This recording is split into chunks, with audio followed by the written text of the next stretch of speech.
Подозирам, че най-накрая. Брате, може ли да погледна? Разбира се, отче. Това не е спинтри от лупанара, нали? Не, това е много... Брате, вие уверен какви фалшификат, мисли братко. имате? Адвокатски? Похотливи. Адвокатски? И вас ли трябва да съдя? Покайте се след делото. Да. Изключително ефтина форма на фалшификат, ваше преподобие. И на всичкото отгоре деноминирана. И латинският сбъркан. Така е и граматиката западна в държавата. Съсипаха тарата. Да. След Офила няма кой да... А този обвинителен материал може ли да бъде обективно доказателствено свързан с по какъвто и да е начин с обвиняемия мой подопечен? Опасявам се, че може. Беше предаден на многоуважаемия съд от стражата, извършила арест. Чухте. И беше конфискуван на средпазарния площад, където беше извършена ареста на обвиняемия. Ако не ми вярвате... Вярвам ви, но трябва да погледна с очите си. Да, това латинския, това не е на латински. Това е много ефтина имитация. Може ли да кажеш? Кокошкарска история. Може ли да кажеш? Извинявайте, това е... Добре, обвинението пледира в такъв случай не за пълно невиняване на подопечния, защото това е невъзможно при обективно доказана фактическа фалшификация на монети. Съжалявам, ще ми платите после в истински. Но обвинението тогава ще пледира за смекчаване на присъдата, тъй като фалшификацията трябва да се приравни към кражба, то да се изплати съответно глоба към римската държава като за кражба и да се наложи епитимия на обвиняемия като човек потърсил духовен съд и то правилно потърсил духовен съд. Можем и накрая да го наградиме. Не казвах чак това, но... Значи държавната измяна и светотатството... Сега държавна измяна и светотатство. Това е друго обвинение. Говорихме за фалшификация на монети. Опасявам се, че Какво е да си изкаже... Да, аз приключих.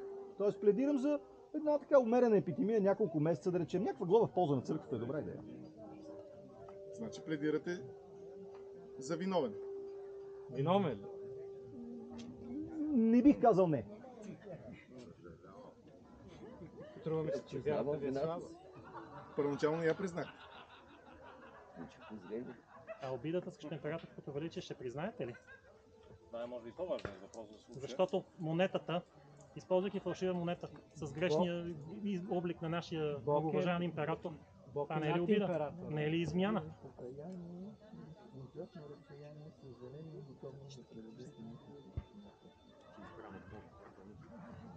Не, придирам покаяние.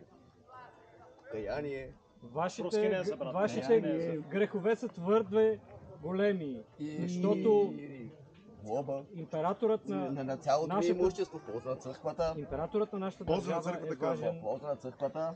Това е наистина набожен човек. Не прекъсвайте съдята. Нашият прескъп Диоклециан е важен, но над него стои Бог. Така че обявявам, че вие сте наистина. Предполагам, че сте истински християни, но моето решение е следното. Аз вземете това нещо. Подайте го на съдите сега. Да не се докосвам до фалшиви пари. Заповядайте се.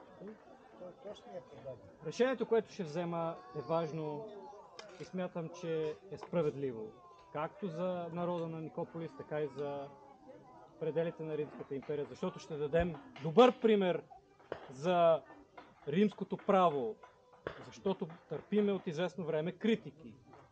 И ние с този процес ще докажем, че все още сме достойни наследници на Ромул и Рем и синове на Бог. Тоест, мъдър съдия. Какво реших? Да платите 8 солида. 8? Не се пазари със съда!